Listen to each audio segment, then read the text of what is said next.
कहानी है एक बाज के, जिसको जंगल में कुछ खाने के लिए नहीं मिलता तो वो इंसानों के गांव के तरफ रवाना हो जाता है। जो भी गांव वाला उसे बाहर दिखता है वो उसके पीछे पड़ जाता है।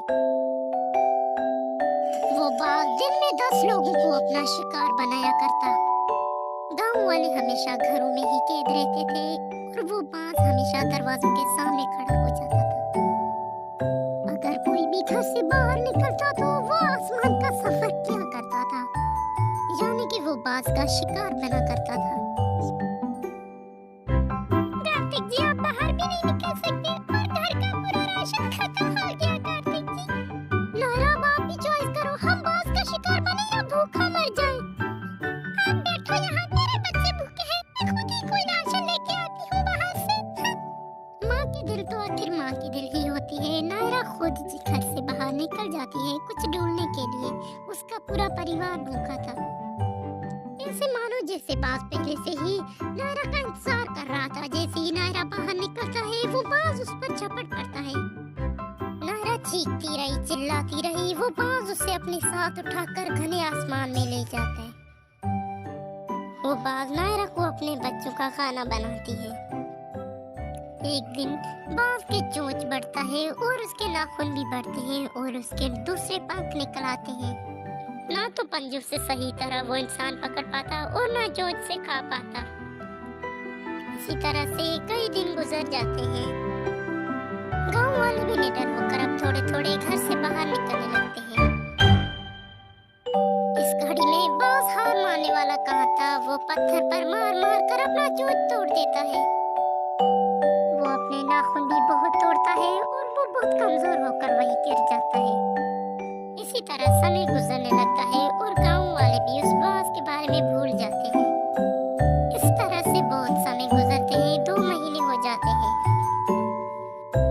2 महीना बाज कुछ भी ना खाए पिए ऐसे ही जीवित रहता है और अब बाज बच जाता है और उसके नए चोंच पर सब निकल आते हैं और अब वो इंसान के गांव की तरफ वापस रवाना हो जाता है। अरे ये बाज वापस कहाँ से आ गई? ये तो इधर ही आ रही है। अरे मर गई रे। मोटू बेचारी पूरी जान लगाकर घर की तरफ भागने लगती है, लेकिन बाज उसके पीछे पड़ जाती है। तभी मोटू गिर जाती है और वो बाज उसके बच्चे को अपने साथ उठाकर ले जाती है। एक रात को उसी गांव में एक परी गुजर रही थी। तभी वो परी देखती है कि मोटू जमीन पर बैठकर जोर जोर से रो रही है। अरे मेरे बच्चे को बाज क्यों अपने साथ उठाकर ले गए? मुझे उठाकर ले जाते, उस मासूम को छोड़ देते। क्या? कौन बाज आपके बच्चे को उठाकर ले गया? मैं अभी उसे लेकर यहाँ आती हूँ और उसे सजा देती हूँ। परी की ये बात सुनकर मोटू बहुत ज्यादा खुश हो जाती है कि अब बाज को सजा मिलने वाली है। उस परी ने अपनी जादुई शक्ति से उस बाज को एक कागज के अंदर कैद कर लिया और उसे अपने साथ उठाकर ले गई। हेलो दोस्तों, अगर वीडियो पसंद आ रहे तो आप हमारे YouTube चैनल को सब्सक्राइब करो। Bye bye.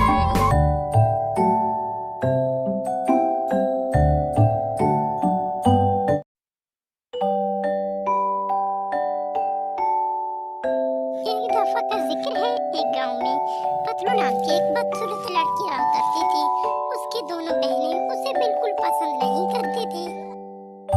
अरे पतलू, आज मेरे घर मेरे फ्रेंड आ रहे हैं और उन दोनों के सामने बहन बनने की नाटक मत करना, समझी तुम? वरना वो कहेंगे तू कितनी सुंदर है और तेरी ये बहन पतलू कितनी बदसूरत है। ठीक है नायरा दीदी, मैं उनके सामने नहीं आऊंगी। राशि और अक्षरा, नायरा की दोनों सहेलियां नायरा के घर आ रही हैं। नायरा अपने दोनों सहेलियों के साथ बहुत सारी बातें करती है और शाम को वो अपने घर चले जाते हैं। इसी तरह से समय गुजरने लगता है। एक दिन नायरा को कार्तिक नाम के एक लड़के से मोहब्बत हो जाता है। अरे कार्तिक जी, 2 दिन से आप मेरा फोन नहीं उठाए, मुझे आपकी चिंता सताई जा रही थी। वो मैं एक लड़की को देखने गया था अपनी माँ के साथ। वो तुमसे 10 गुना सुंदर थी। अरे तुम मुझसे शादी करने वाले थे ना?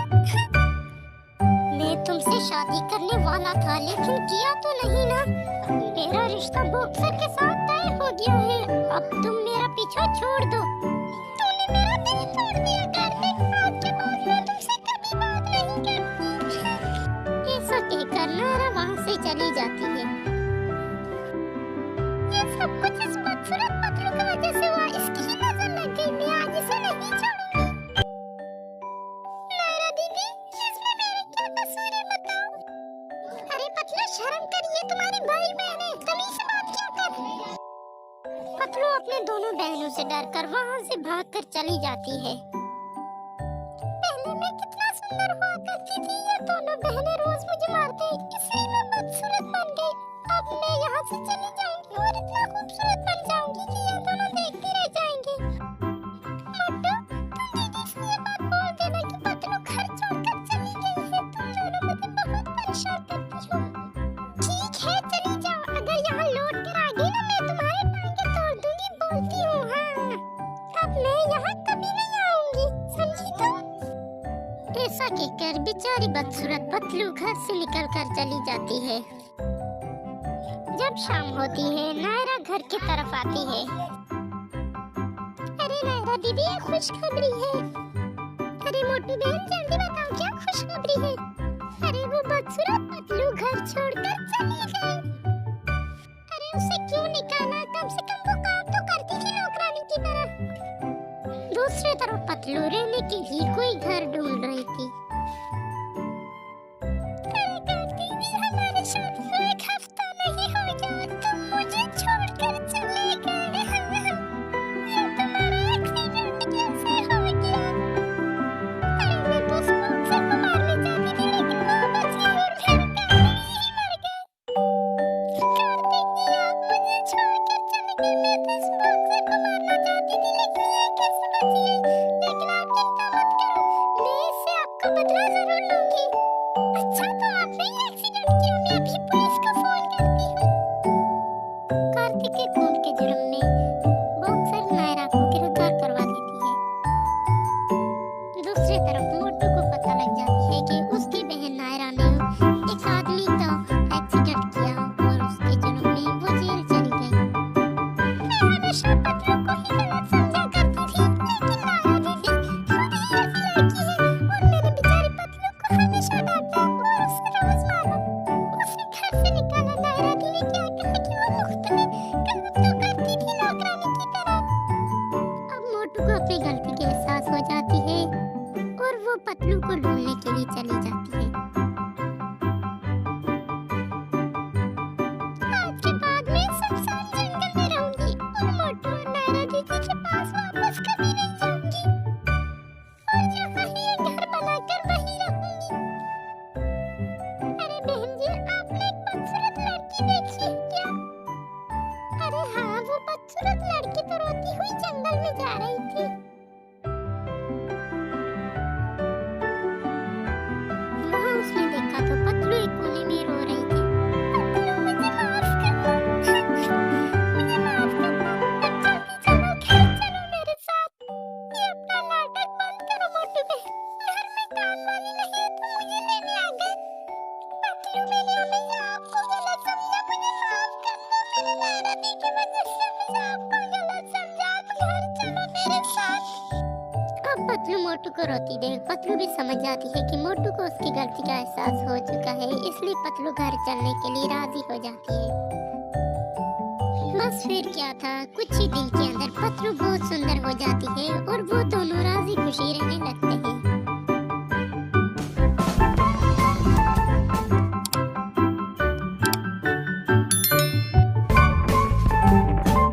अरे मोटू बेटा, तेरी शादी को कितने साल हो गए और ये औरत मां नहीं बन सकी। तुम आज एक दूसरी शादी कर दो। सासू मां, प्लीज आप ऐसा मत करवाइए। जब खुदा राजी हो जाएंगे तो मुझे वो बिल्कुल औलाद दे देंगे। प्लीज ऐसा मत करवाइए। मोटू पतलू नाम की एक लड़की से प्यार करती थी, अब वो उससे शादी करना चाहती थी। अरे मोटू, आप पहले उस घसीटा को घर से निकालो, फिर मैं आपसे शादी करूंगी। हाँ, बोल देती हूँ, नहीं तो वो मेरे सौदा मान के मुझे रोज ताने देगी। मैं वो जिसे आप चाहोगे पतलू जी, मैं अभी उसे तलाक देता हूँ, फिर तो आप मुझसे शादी करोगे ना। माँ, मेरी होने वाली बीवी यही चाहती है कि घसीटा को घर से निकाल निकालो फिर मैं तुमसे शादी करूंगा। मैं किसी की सौतन नहीं बनना चाहती। अरे मोटू बेटा, कम से कम उसे घर से तो मत निकालो, उसे यहाँ का नौकरानी बना के रखते हैं। अरे हाँ हाँ, ऐसे ही करेंगे। अरे पतलू जी, आप मुझसे शादी करो, हम घसीदारों को नौकरानी बनाकर रखेंगे अपने घर की, फिर तो तुझे कोई काम करना नहीं पड़ेगा। अरे वाह मोटू जी, मेरी माँ भी ऐसे चाहती है कि मैं आपकी शादी ऐसे घर करवाऊंगी जहाँ तुझे कोई काम करना ना पड़े। जिसके बाद पतलू शादी करने के लिए राजी हो जाती है। इसी तरह से समय गुजरने लगता है। मोटू और पतलू की शादी हो जाती है। वो दोनों एक दूसरे को पाकर बहुत खुश थे। दूसरी तरफ मोटू की पहली वाली बीवी इस शादी से नाखुश थी। इस तरह से समय गुजरने लगता है। अब खसीदा बेचारी घर की नौकरानी बन चुकी थी। अरे माँ जी, आज मैं आपको नहीं छोड़ूंगी। आपकी उस बहू ने मेरे हार चोरी कर दी। बेटा, मुझे पता है कि वो आपकी सौतन है, लेकिन मुझे उस पे पूरा यकीन है वो ऐसे काम नहीं कर सकती। अच्छा, तेरे भी बाल निकल आए हैं बुढ़िया। देख, मैं आज ही तुझे नहीं छोड़ूंगी बुढ़िया। तुमने और तेरी उस बहू ने मेरे हार चोरी कर दी। ऐसा कहकर पतलू अपनी बूढ़ी सास को बहुत मारने लगती है। अरे पतलू, आप मेरे एक से दो हार ले लो, लेकिन मेरे माजी को मत मारो। अरे कम से कम उसकी उम्र का तो लिहाज करो पतलू। सीधा पतलू को अपने सारे हार हिला कर देती है और अपने सास को बचा लेती है। अरे ये मोटू कैसी बहू लेकर आ गई? ये बहू नहीं, डाइन है डायना। कितना मारा, मुझे बहुत दर्द हो रहा है। इसी तरह से शाम हो जाता है और मोटू अपना काम खत्म करके अपने घर की तरफ जाता है।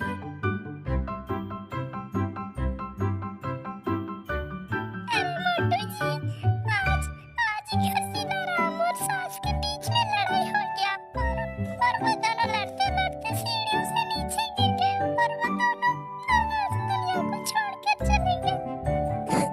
अरे पतलू, ये बहुत बुरा हुआ। मेरे माँ और मेरी बीवी दोनों की मौत अच्छी नहीं हुई। अरे मोटू जी, आप मत रो, मेरे बहुत रोने।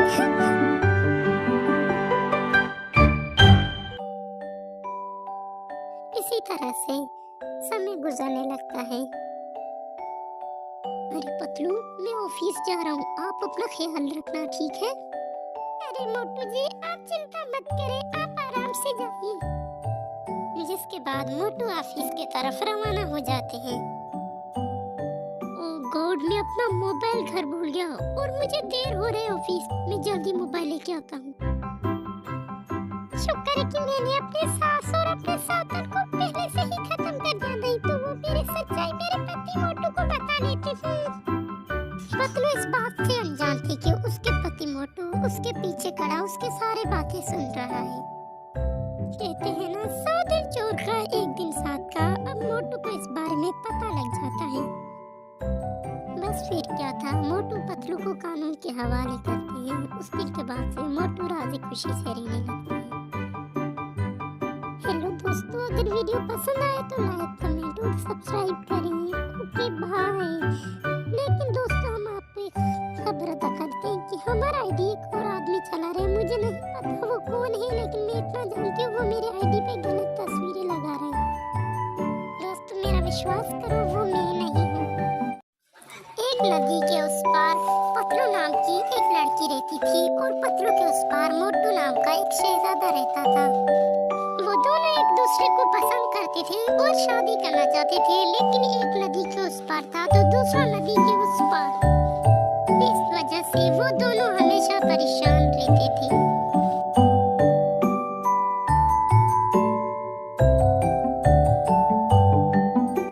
अरे पतलू, तुम कहाँ गए थे? मैंने कहाँ नहीं ढूंढा तुझे, कामचोर। एक ही काम तो कहा था, वो भी नहीं किया। अरे माँ, आपको क्यों बताऊं? आप हर बार मुझे कुछ बात बताते हो क्या? तुम मेरी सौतेली माँ हो और माँ बन के रहे चुपचाप। इसी तरह से समय गुजरने लगता है। एक दिन मोटू कहीं सफर करने चला जाता है। पिछले एक हफ्ते से पतलू से मिलने मोटू नहीं आ रहा था। इस बात को लेकर पतलू बहुत उदास थी। दूसरी तरफ मोटू को सफर के दौरान कुछ जंगली जानवर पकड़कर मारकर खाते हैं। अरे पता नहीं क्यों मोटू जी मुझसे मिलने नहीं आ रहे। अब मेरी सौतेली माँ जानबूझकर मेरी शादी दूर करवा देगी और मैं मोटू के बगैर नहीं जी सकती। आई मिस यू मोटू जी। इसी तरह से बहुत समय गुजरता है, लेकिन पतलू राह तकती रहती है, लेकिन मोटू वापस कभी नहीं आता। दूसरी तरफ पतलू के सारे सपने चूर चूर हो जाते हैं और पतलू की शादी घसीदा नाम के एक लड़के के साथ हो जाता है। पतलू ये सदमा बर्दाश्त नहीं कर सकी और एक दिन पतलू मर जाती है। पतलू के माँ उसे पसंद नहीं करती थी, इसलिए पतलू की सौतेली माँ उसकी तस्वीर को पानी के अंदर फेंक लेती है और उसी वक्त मोटू का तस्वीर हवा में उड़ने लगता है। हवा में उड़ता हुआ उसकी तस्वीर जाकर उसी नदी के अंदर गिरता है जिस नदी के अंदर पतलू के माँ ने उसकी तस्वीर फेंका था। पतलू की ही तस्वीर के पास मोटू का तस्वीर गिरता है और वो दोनों तस्वीर अभी तक एक नदी में मौजूद है।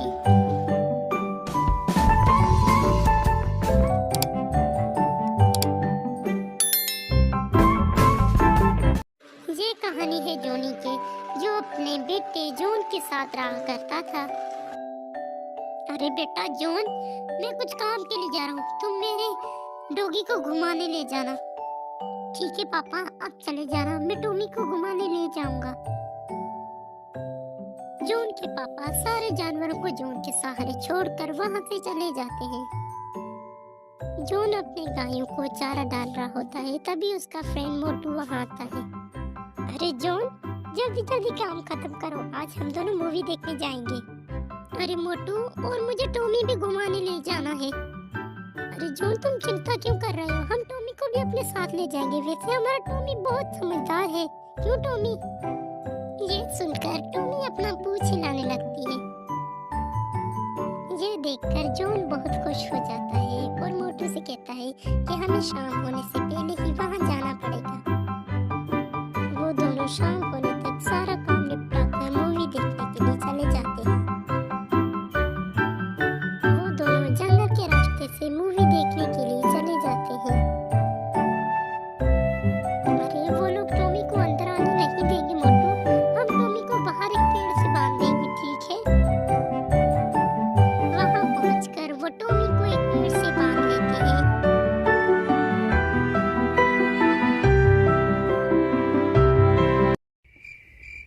वो दोनों खुद मूवी देखने के लिए चले जाते हैं। वहां तक पहुंचते ही गहरा रात हो जाता है। झाड़ियों के बीच में एक अजीब जानवर टॉमी को घूरने लगता है। उसकी आंखें लाल थे और उसके दांतों से खून टपक रहा था।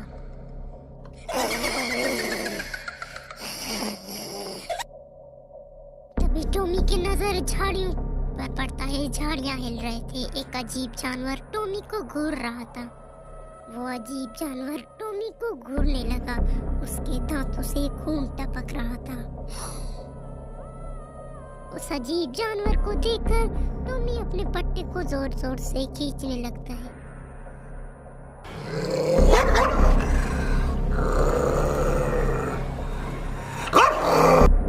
वो अजीब सा जानवर धीरे धीरे टॉमी के पास आने लगता है। टॉमी उसे देखकर जोर जोर से भौंकने लगता है। वो जानवर टॉमी के सामने आ जाता है। टॉमी घबरा जाता है। मोटू, तुम यहाँ बैठो, मैं टॉमी को देखकर आता हूँ। अरे अभी अभी तो मूवी देखने आए हैं, तुम यहाँ बैठो, मैं खुद उसे देखने जाता हूँ। मोटू जॉन को बैठने के लिए कहता है और खुद टॉमी को देखने के लिए चला जाता है।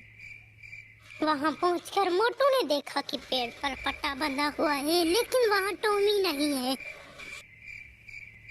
अरे टॉमी, टॉमी तुम कहाँ हो? मैं जॉन को क्या जवाब दूंगा? टॉमी कहाँ हो? टॉमी।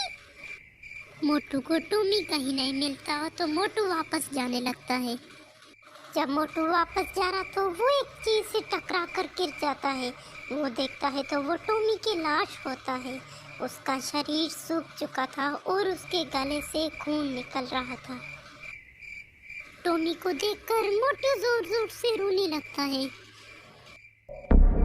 और वो अजीब जानवर मोटू को घूर रहा था।